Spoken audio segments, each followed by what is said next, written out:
Good evening and welcome to Mining the Riches of the Parsha. Tonight is Thursday night, August 4th, 2022.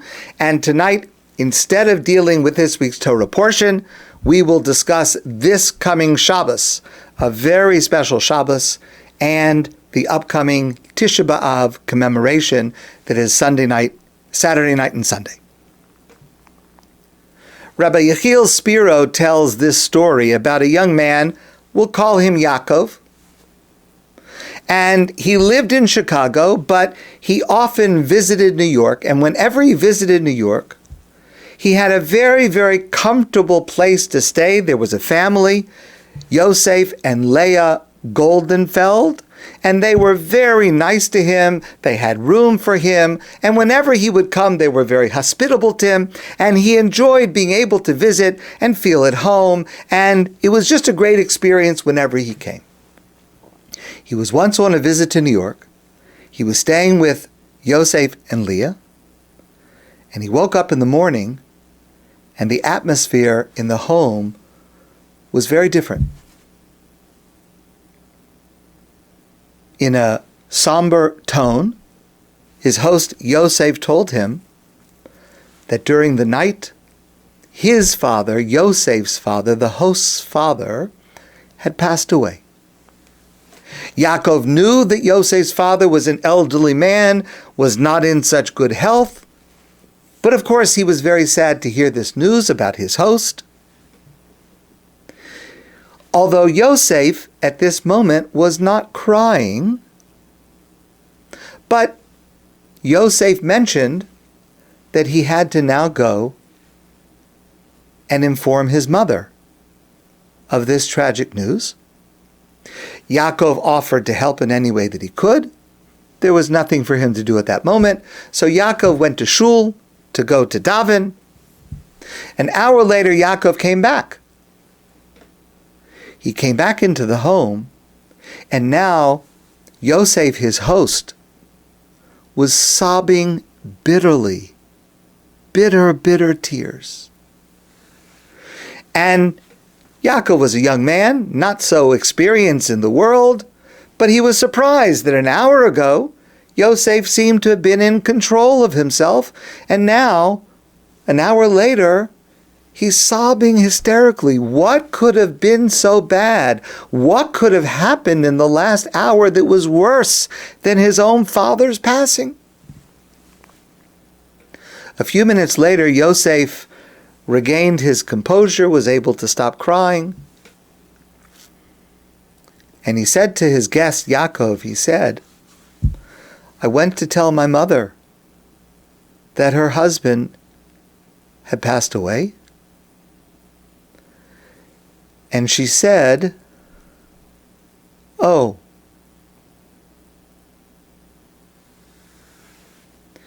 Yosef explained, my mother suffers from Alzheimer's. And she didn't even know who I was talking about. And Yosef said, I came home and started to cry because I don't know which is worse. That my father died, or that my mother doesn't even feel the loss. This Sunday, we will sing the Haftarah for Tisha B'Av, which is a passage from the Navi Yirmiyahu, Jeremiah the prophet. It includes this pasuk, Ka amar Hashem tzvakos. Thus does God, the Lord of hosts, say, Hizbonenu, consider v'kiru l'mekonanos, and call the mekonanos. I'll explain in a moment. Vatisena aleinu nehi, and they will rise up a bitter crying and wailing. Vateradna einenu dima, and our eyes will flow with tears. Mekonanos, explains Rav Yosef Soloveitchik, are professional mourners.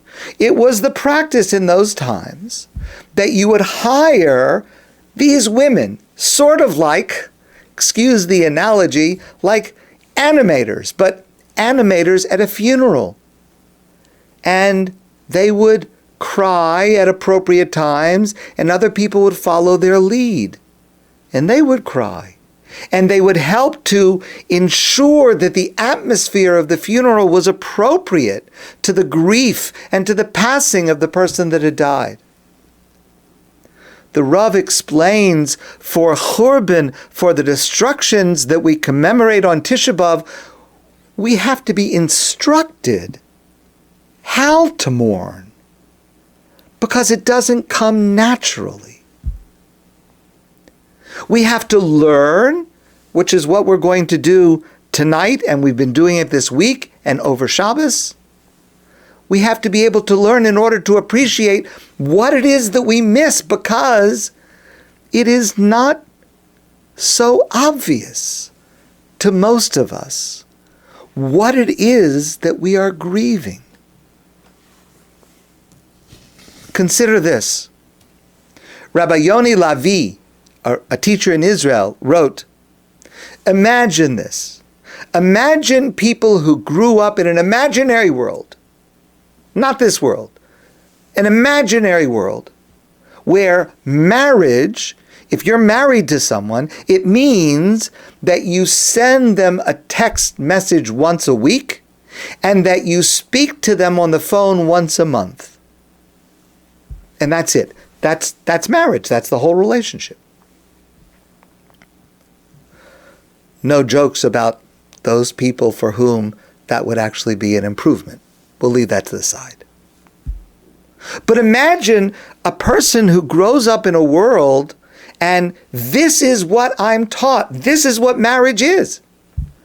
And I have no idea that there is something completely deeper, that there is an aspect of the relationship that is so much more meaningful and impactful and significant. A person who grew up in this imaginary world, they wouldn't even know what to strive for.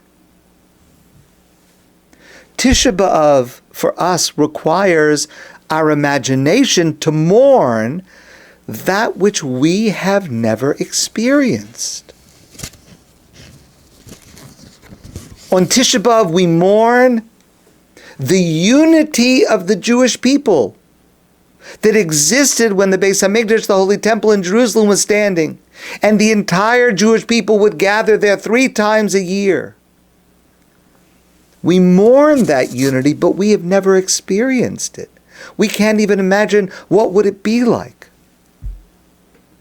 We mourn the fact that we do not have today clear, open acceptance of Torah, recognizing that the commandments of the Torah are beautiful and should be cherished and create value in our lives. Now, of course, that's true, but so often today we don't see it. Even if we're observing mitzvos, we do so all too often in routine manners. And most importantly, we mourn the closeness with God. We mourn the ability to dwell in God's house, to be able to see on a daily basis miracles that God performs for us. But we don't even know what it is that we're lacking. And the result of all of that is that today, so many people in the world, in the Jewish world and in the non-Jewish world, the wider world, so many people have questions. So many people deny God's existence. So many people don't care about God's existence. And that is precisely a consequence of the Churban, of the destruction of the temple. Excuse me. And the Torah expressly tells this to us. God says, "Va'anochi haster astir panai bayom hahu." God says, when the temple is destroyed and the Jews are in exile, God says, I will hide my face from you. You're not going to be able to see me. You're going to have doubts. It's going to appear that I'm gone. That is the substance of what it is that we're suffering.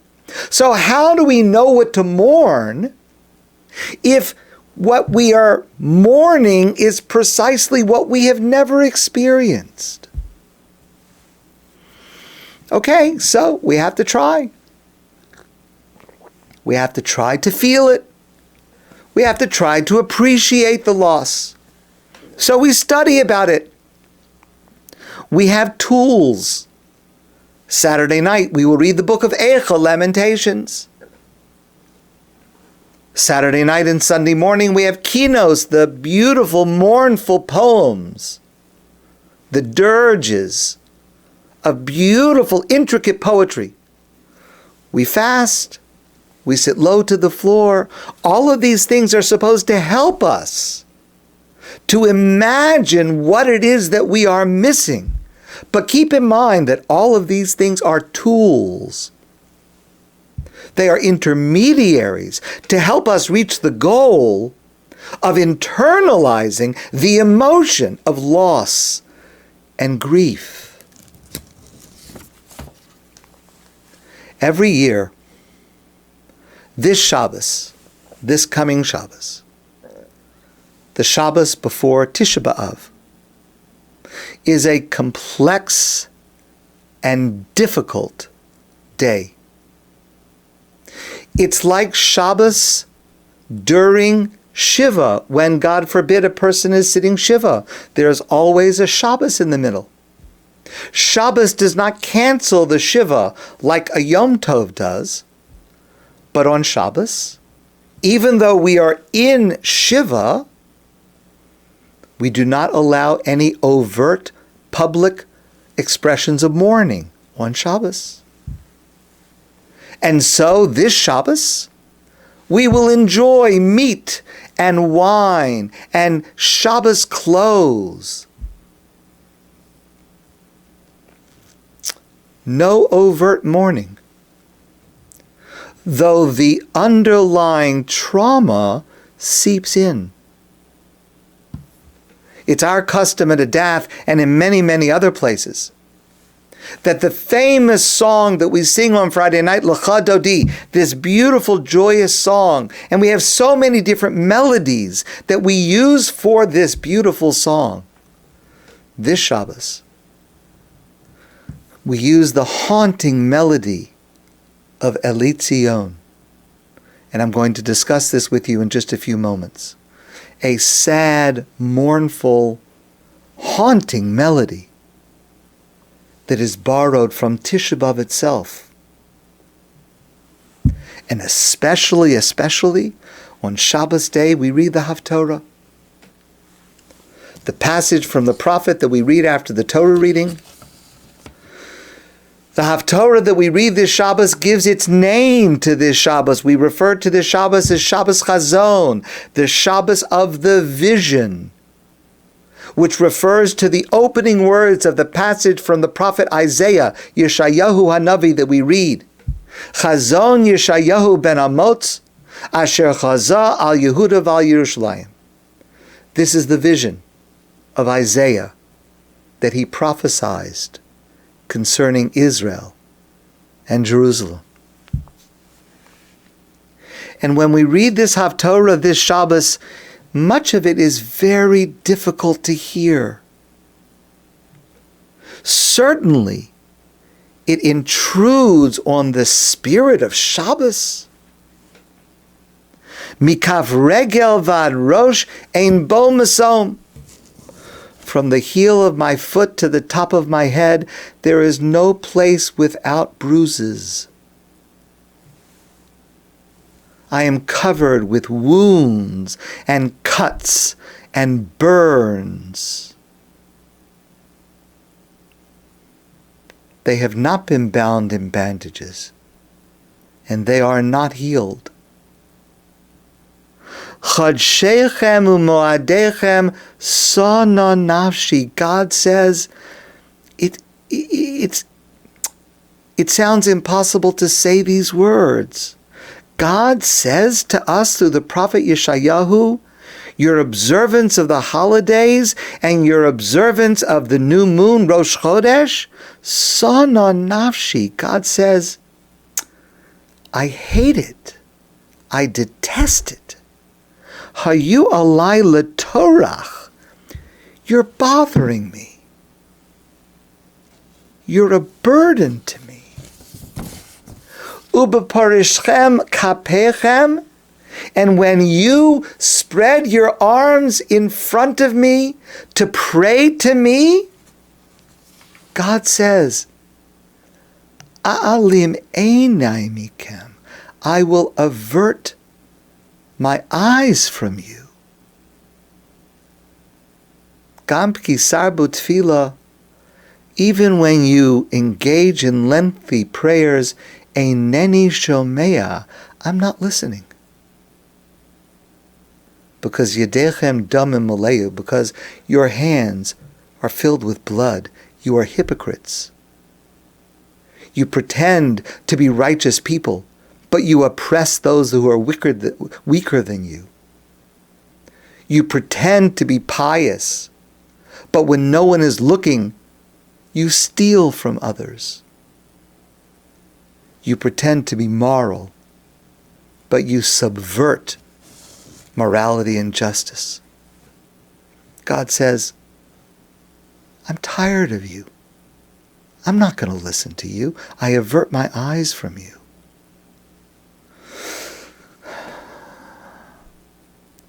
To even say those words.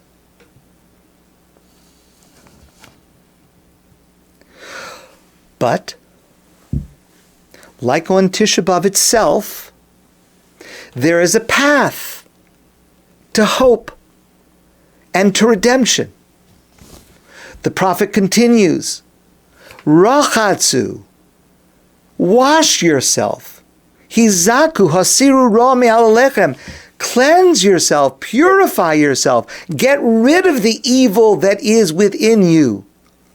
Limdu hetiv dirshu mishpat. Ashru chamutz, shiftu yasam rivu almana. You know what to do. This is not a foregone conclusion, God says through the prophet. You know what you need to do. Wash your hands of evil. Stop mistreating the vulnerable. Stop perverting justice. Learn what you're supposed to do. It's clear. Here's a path for you. And here's the most amazing thing. Because although the passage contains lines of such despair, but it ends in a positive note. The Ashiva Shavtaya Kvirishona, God says, I'm telling you, it looks bad now, and I am upset now. And right now, it's not good, but there is a path. There is a way out of this. And God says, at the very end, I'm making you a promise. V'ashiva shavtayak v'rishona. I will return your leaders the way they once were, not the kind of leaders we have today, but real leaders who stand for morality, who stand for principle, who stand for justice, who speak out against injustice. I'm going to return them to you. Acharei kain yikarei lach ir tzedek. It will again happen that you will refer to Jerusalem not as destroyed, not as embarrassed, not as humiliated, not as scorned, but a city of righteousness. I am promising you will happen. Here's the path to get there, and I am promising you that you will reach that. Kirya Ne'emana, a place of truthfulness. Siyum b'mishpat tipadeh, Zion will be redeemed with justice. V'shaveh b'tzedakah, and those Jews will be able to return to her with righteousness. And the way that this Haftarah ends, and I mean, it's so emotional, and on Shabbos to read these words, but at least it ends in this way. It ends the same way that Eicha ends, the book of Lamentations, the next to the last verse. After all of the castigating and all of the indictment and all of the sadness and the description of the destruction and the hunger and the cruelty, it ends. Hashivenu Hashem elecha v'nashuva. God, return us to you, and we will come back. Chadesh Yameinu Kikedem, renew our days the way they were before. Before this mess, before these mistakes, let's get back to that. And Eicha ends exactly the same way Kinnot ends. After all of those paragraphs of trauma and mourning and sadness, we end with another quote from Isaiah Yeshayahu Hanavi, this time near the end of his work, where he says, Ki nicham Hashem Tzion, God will comfort Zion. Nicham kol charvoseh, God will rebuild all of its destroyed places. V'yaseh midbara ke'eden, and God will cause the desert to flourish like a garden. Va'arvasa kagan Hashem, and the desolate place like the garden of God. Sason v'simcha yimatzeh ba, joy and gladness will be found there. Toda, thanksgiving, v'kol zimra, and the sound of singing, celebratory.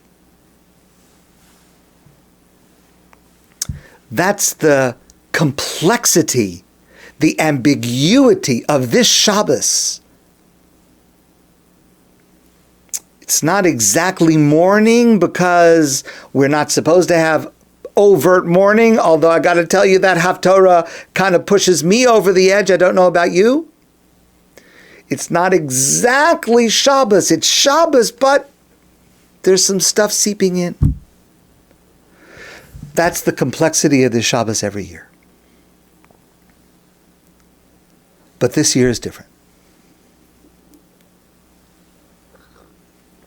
Because this year, 2022, 5782, this year, this Shabbos, starting tomorrow night, it's not the Shabbos before Tisha B'Av. This Shabbos is Tisha B'Av, the 9th day of Av. Tonight is the beginning of the 8th day of the month of Av. Shabbos is the 9th day of the month of Av. Now, due to that, the fasting and the lamentation and the Kinnot is pushed off till Saturday night and Sunday. So, what is the status of this Shabbos? Because after all, it is actually Tisha B'Av, the 9th of Av. What should we be feeling on this Shabbos? Rabbi Avraham Heschel writes that Shabbos Chazon, the Shabbos this year, this Shabbos, falling as it does on Tisha B'Av itself, is the greatest, holiest Shabbos of the year. How is that possible? What does that mean?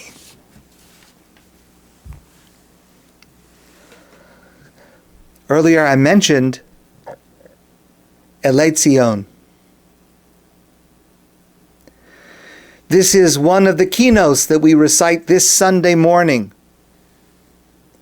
I have always felt that this passage is one of the most dramatic, emotional, moving, profound passages of all of Tisha B'Av.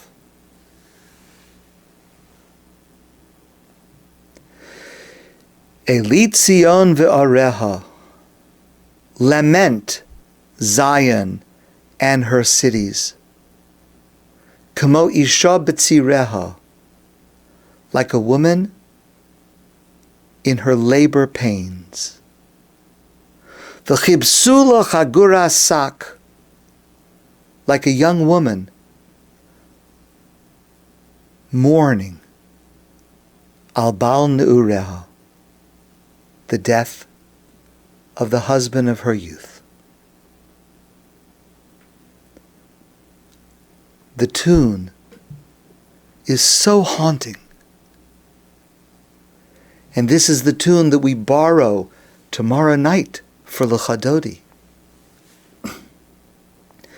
Elei Tzion ve'oreho k'mo isha b'tzireho v'chibzu lo chagurasak al bal neureho.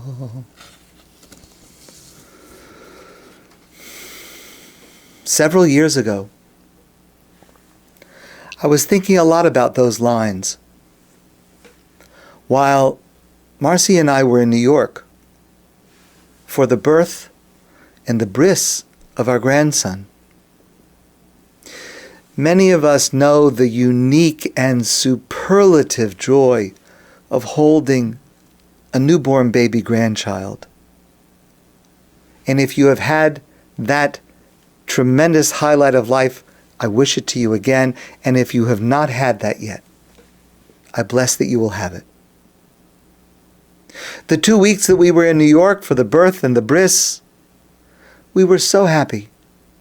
We were celebrating. And at a certain moment, I felt it was a little bit incongruous because it was within the 3 weeks leading up to Tisha B'Av.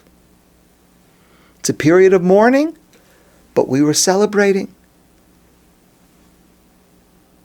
And thinking about that, I realized that this passage, Elei Tzion, is actually teaching us a very deep lesson about how we approach Tisha B'Av this year, and specifically about how we approach this coming Shabbos. So let me start with a question. On Tisha B'Av, we mourn for Jerusalem, for the Beis Hamikdash, the Holy Temple, which was destroyed on the 9th of Av, about 2,000 years ago. It's been 2,000 years. Why don't we get over it? The Rambam says, Maimonides writes, Al yiskashe adam al meso yosimidai. A person should not engage in excessive mourning. Okay, we discussed this recently.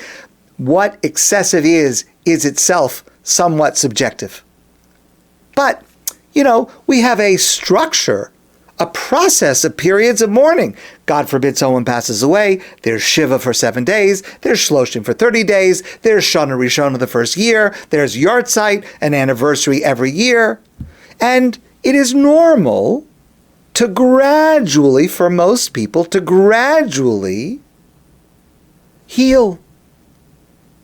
And to have the pain not go away, but to at least the ache of it to ease a little bit. Staying in Shiva every year for 2,000 years? It seems abnormal, it seems unhealthy, it seems wrong. Why do we do it on Tisha B'Av?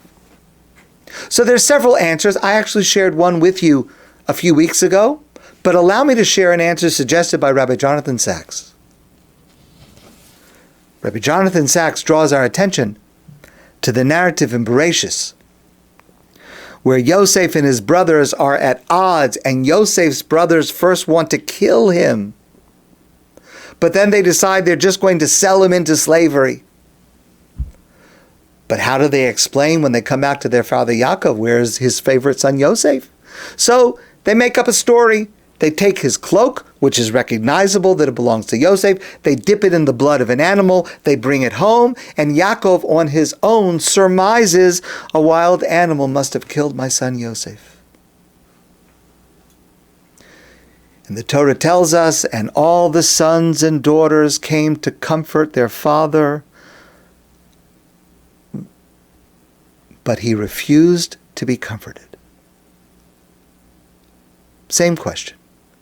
Why did Yaakov refuse to be comforted?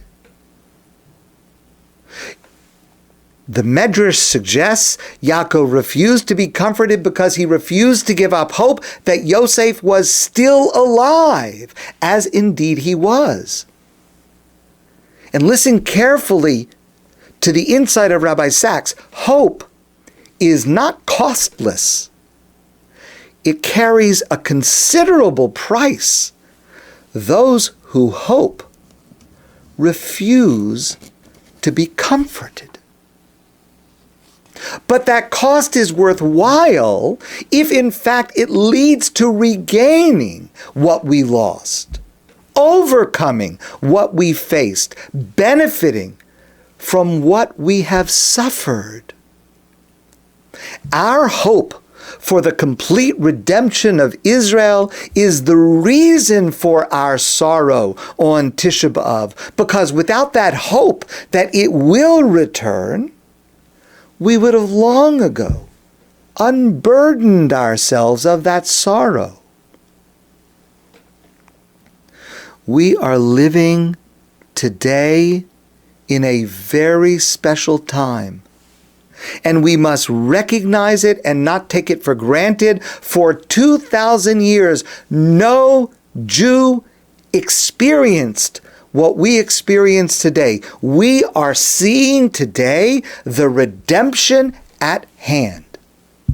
We already see the fulfillment of the prophecy of the rebuilding of Jerusalem, prophesied by Zechariah Hanavi, the prophet Zechariah, which I shared with you recently.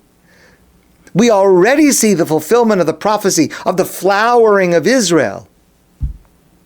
We are starting to see the fulfillment of the prophecy of the ingathering of exiles from the four corners of the world. It is happening now, present tense. Our tears this year on Tisha B'Av are different than they have been for the last 2,000 years, because this year, our tears are an expression of seeing the benefit of our refusal to be comforted. Elei Tzion ve'areha.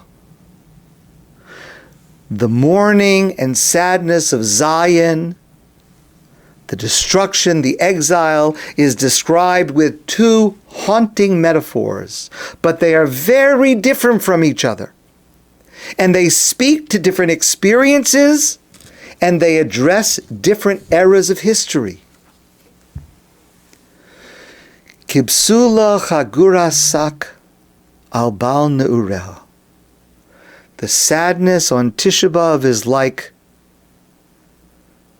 the sadness of a young woman who is mourning the untimely death of her husband. That's just tragic. She will never be the same. He will never return. And for almost 2,000 years, that was our perception of what happened to Jerusalem. That was the metaphor that resonated for us. It's over. It's gone. And that is what we felt and expressed on Tisha B'Av. Kamo isha b'tzireha, like a woman with labor pains about to give birth. It is such a different metaphor. Not in the severity of the pain, but in the duration of the pain and in the result, in the aftermath of that pain. Because a woman may suffer terribly in childbirth, but it ends with God's help. And sadly, there are exceptions, but normally it ends in birth. It ends in life. It ends in joy. And this metaphor speaks directly to us today in a way that it did not speak to the Jewish people for the last 2,000 years. That's what I realized sitting in the hospital, waiting for my grandson to be born. This Shabbos is the 9th day of Av, and we push off the fast until Saturday night and Sunday in honor of Shabbos. But this year in particular, the calendar has a deeper message. To quote Rabbi Dani Stom, this year we have a Tisha B'Av of the future. A Tisha B'Av when we eat meat and drink wine and sing songs in a state of Shabbos joy. We celebrate Tisha B'Av this year on Shabbos. And that's what Rabbi Heschel meant.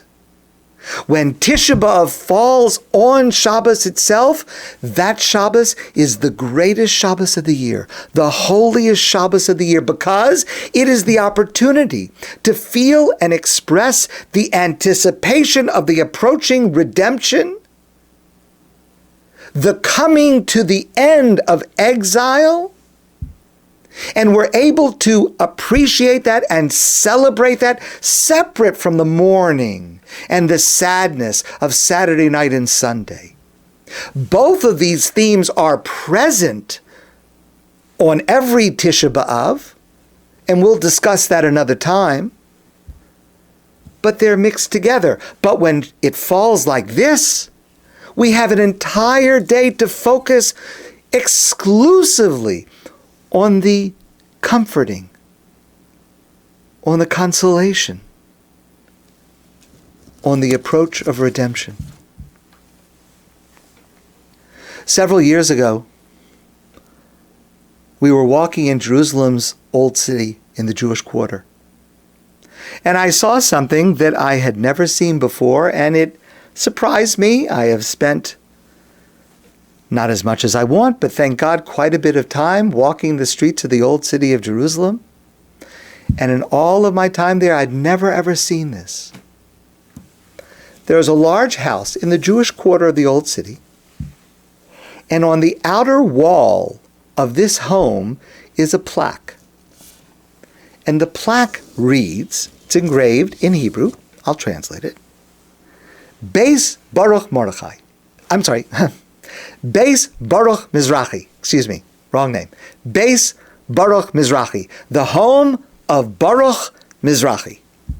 And it says, this home was built and dedicated in the year 1643, and it was dedicated by Baruch Mizrahi and his family in order to stand in this place, and in order after his lifetime to be inherited by his children and his grandchildren and his great-grandchildren for generations to come, with one condition: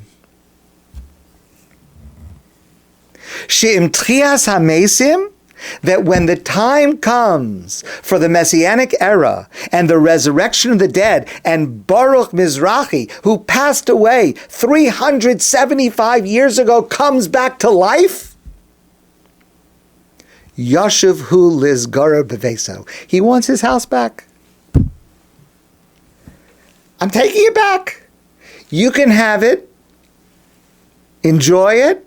My children, my grandchildren, my great-grandchildren, enjoy it, but I'm taking it back. It's a temporary gift. When Tchias HaMesim comes, it's mine. That's the condition that I am leaving it to you for an inheritance. Imagine that. A house in Jerusalem, in continuous ownership of one family for 375 years. And the connection between this family and Jerusalem is so strong that the original builder of the home 375 years ago still claims the right to return to his original ownership. May it happen to Baruch Mizrahi. And may it happen to all of us, b'mheira b'yameinu, speedily in our days. That's what this Shabbos is. May this coming Shabbos be a precursor of what Tisha B'Av will become in the near future, the result of our years of tears of hope, which will be answered with the full and joyous redemption of Israel. My friends, I want to wish you a beautiful evening and a superlative, celebratory, joyous Shabbos, and a meaningful and uplifting Tisha B'Av. And I look forward to seeing you soon in person.